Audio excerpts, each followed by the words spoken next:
Welcome to the Marketing Answers podcast. I'm Jaime Coast, a former marketing strategist who picked up a paintbrush and built a successful wedding stationery business. Now I'm helping you grow your creative business by answering your marketing questions. In this series, we're going to be talking about real sales, not vibes, strategies, not manifestation. And each week, I'm going to pick real questions from real creative businesses to answer and give you practical advice to move your business forward. So let's get started. For our first question today, I want to start with a question that I know is on everyone's minds with a new business podcast or video series, and that's, why are you qualified to give me advice? There are so many business coaches out there that build a somewhat successful business in an industry, especially the creative industry, and then they pivot almost immediately into selling courses. Sometimes the only business they've ever built is the one that's telling you how to grow a business by telling other people how to grow businesses in sort of an endless loop.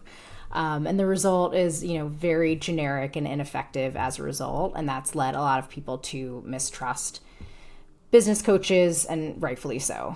So I'm going to start right off the bat by saying that I'm not a coach. I'm not a coach at all. I'm a marketing strategist. I have over 15 years experience giving advice to Fortune 500 clients. I started with a formal education in marketing, and then from there, I started at a social media agency. I was the social media director there for a couple of years, and I worked mainly with very fun consumer brands like Duncan Hines, Vlasic Pickles, Purina, but I also worked with some luxury brands like Voss Water and Drew Barrymore for her makeup line, among many, many others. So I got a very broad set of experiences. And then I moved over to Viacom CBS at the time. Now it's been rebranded to Paramount. And I worked there for 9 years in partnerships. I worked on Nickelodeon for a big chunk of that time specifically, and then I branched out to working across all of the major brands at Paramount, MTV, Comedy Central, CBS, Nickelodeon still, VH1, across all of their major brands. And basically what I did in partnerships was I worked with major advertisers to create marketing strategies and marketing partnerships, specifically with our IP. So it was things like for Mountain Dew, we created a mountain activation in Soho where you could actually climb it. And we partnered with Guts was the IP. And so it was, creating this like really cool event activation called the Dew Grow Crag, where you could climb up this Mountain Dew branded mountain. Another example is, I worked with Nationwide to create a series of commercials, branded content essentially, where we used SpongeBob animation. So we created original animation with SpongeBob and Patrick to promote bike safety. So we created a series of these bike safety PSAs for kids and their parents. Another example is with Burger King. We created a burger-themed music video starring RuPaul's Drag Race contestants. So that was another one that was really fun in partnership with VH1 and MTV, and it aired during the VMAs. So that's the kind of stuff that I used to do at Paramount is, create these campaigns, pitch these campaigns. And I worked with, a ton of very fun advertisers, but also a ton of, very high-end luxury advertisers to get them to do things that not only promoted their brands, but also promoted the different brands and initiatives that we had at Paramount. So that was a really fun time in my life. I worked with absolutely the best and the brightest people. I traveled to LA a lot to film commercials. I attended award shows. After 9 years there, though, my life had changed a lot. I had 2 kids. I hated commuting into the city every day. My office was in Times Square. So if you know anything about New York City, commuting into Times Square and having to walk through there every day, it's not the nicest neighborhood in New York City to be working in. It's just very loud, lots of tourists. And, the industry had also changed a lot. We were getting to do just less and less cool stuff. Marketers and advertisers, especially at the time, uncertain economy and things like that, what they typically pull back on first is some of these more exciting and costly marketing campaigns. And then they want to go back to things that, drive direct sales. So my job went from doing really cool creative campaigns to basically just pitching banner ads on CBS.com.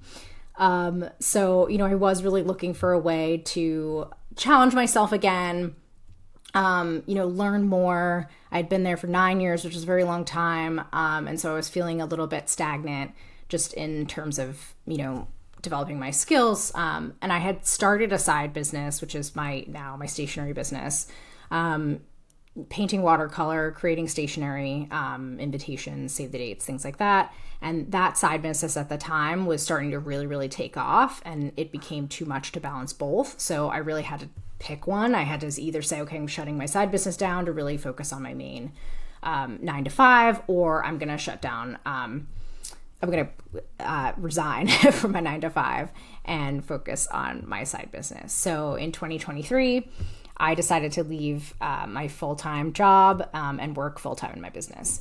So I've since built it into a multi-six-figure stationery company. I've been doing that from home for the past few years. So when I say I'm an anti-business coach, it's truly because I'm a consultant and strategist by training, and I'm not a coach. I'm not interested in being a coach.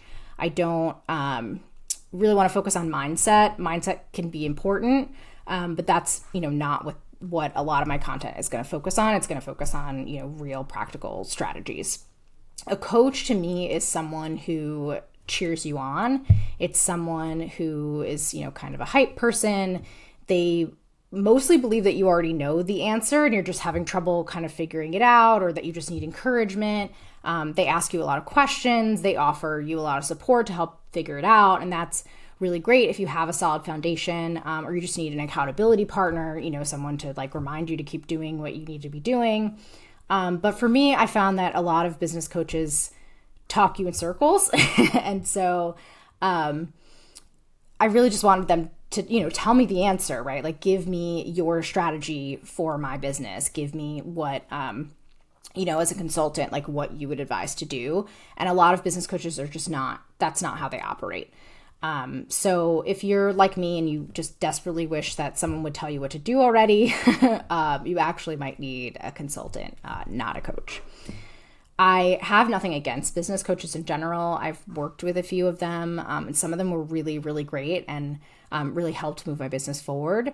Others, maybe weren't worth as much of the investment, but they're not really who you go to if you need a specific plan for your business. Most of the time, they're more of a hype person, and that just doesn't cut it for what most business owners need. And, especially the ones who are really seriously ready to grow. Now, a consultant, on the other hand, is someone with a demonstrated knowledge and expertise in a specific field, like marketing or sales. They give you answers to questions, develop target strategies, and guide you to the right path to execute your plan. Even do some of the marketing work for you so you can go back to the things that you're best at in your business. I am definitely a marketing Swiss Army knife. I have a lot of experience in a lot of different areas. That's very broad. Like I said before, I have experience in social media strategy and partnerships. Now I have experience building my own business. I've worked with very large budgets. I've worked with small budgets, and I've worked with no budgets at all. I've worked with a lot of nonprofits, who don't have that sort of thing. And, when I was building my business, I didn't have a big budget. So, I worked all across all budgets. I've done television commercials, banner ads, social ads, magazine and print ads. I've worked with influencers. I've gone to trade shows. I've done direct mail. I've done cold sales outreach. I've done shopper marketing, retail marketing, licensing, sponsorships, experiential marketing. I've marketed to basically every audience you could think of. I've, really hyper-focused in on marketing to children and their parents for a while. Now I'm focused on marketing to couples getting married, but I focused on, a lot of different segments, audience segments throughout my career. That was part of my job, was, really quickly developing expertise and insights on specific audiences that were given to us by different advertisers. So, I've built campaigns for moms. I've built campaigns for car aficionados. I've built campaigns for people who are, looking for high-end products. So I, have that expertise in just working with a vast variety of audience segments. And I've worked with clients in almost every industry imaginable. So that's helped me develop some really deep knowledge.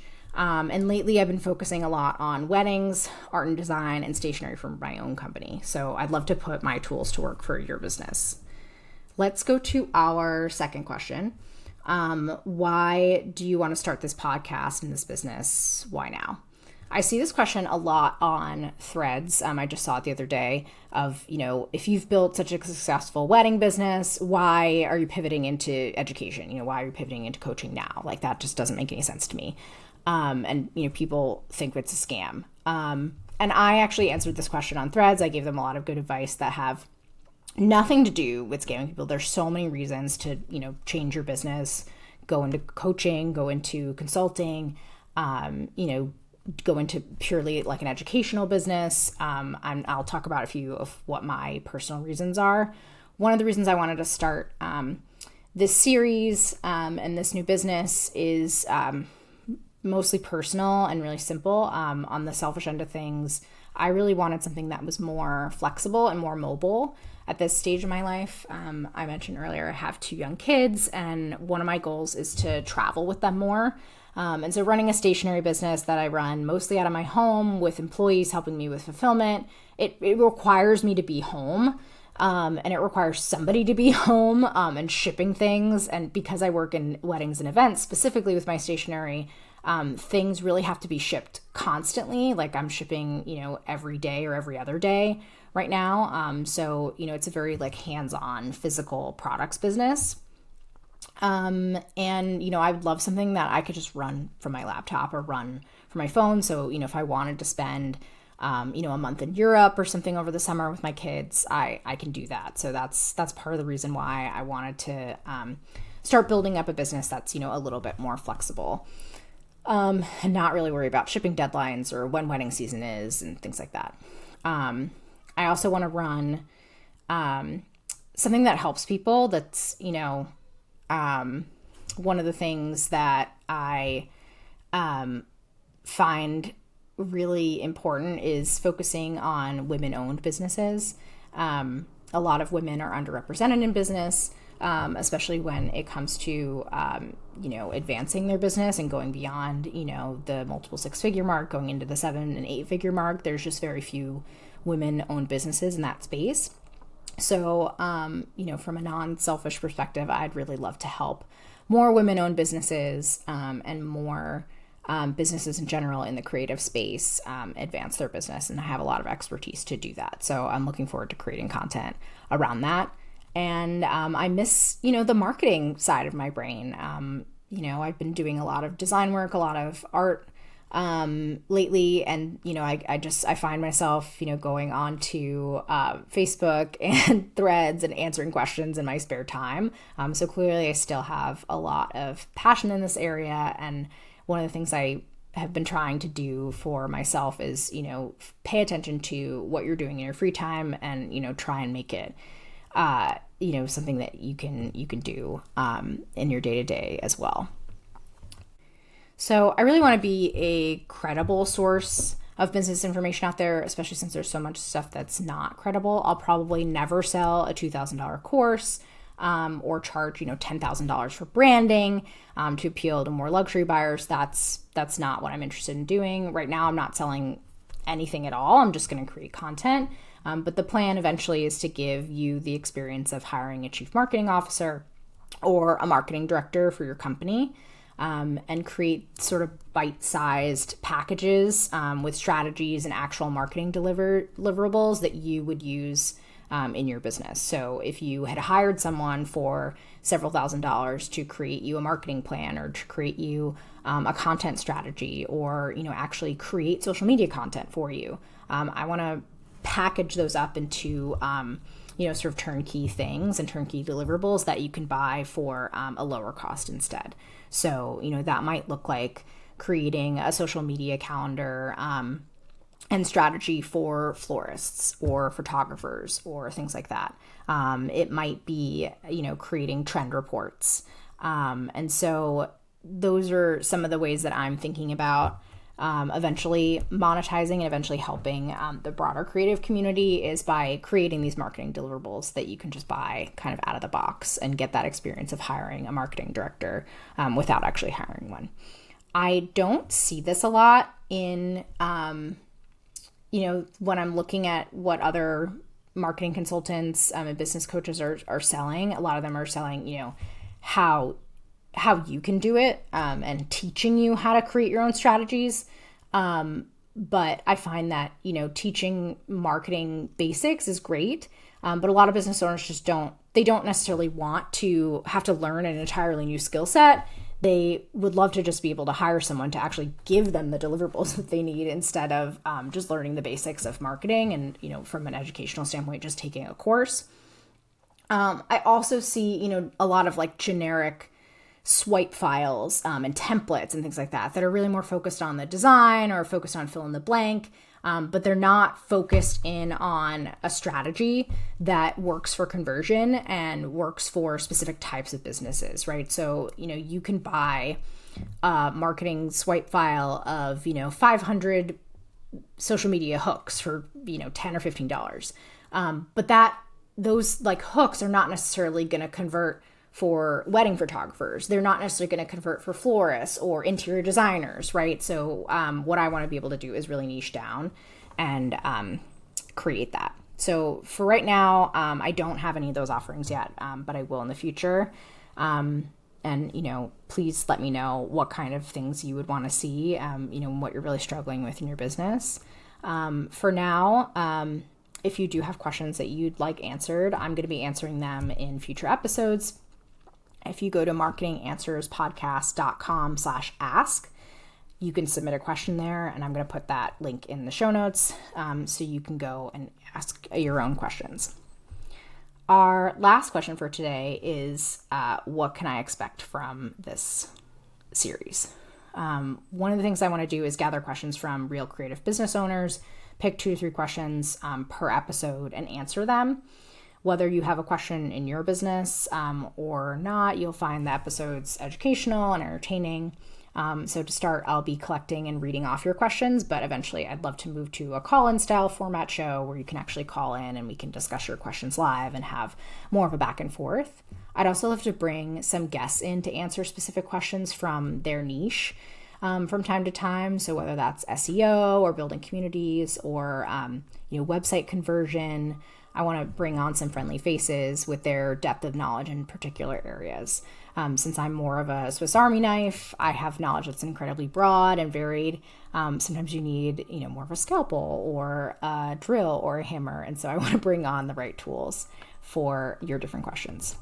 Now that you know more about me and what the show is, the next thing you need to do is listen to the next episode where I talk about the best way to get consistent clients, how to deal with common client objections, and, things like, they're just going to throw out whatever it is that I create on the day after the event. So, I don't really need to spend a lot of money on it. So we'll tackle client objections and how to answer them. And then how to market your products when they don't really need your products and services, right? So a lot of creative businesses are not selling things that clients must have. There are a lot of things that are nice to have or that they'd want to have. So I made a whole video on it, and I'll link it right here so that you can watch it next. And if you're ready for me to help you, don't forget to head over to marketinganswerspodcast.com/ask and submit your questions for a chance to have them answered on the show.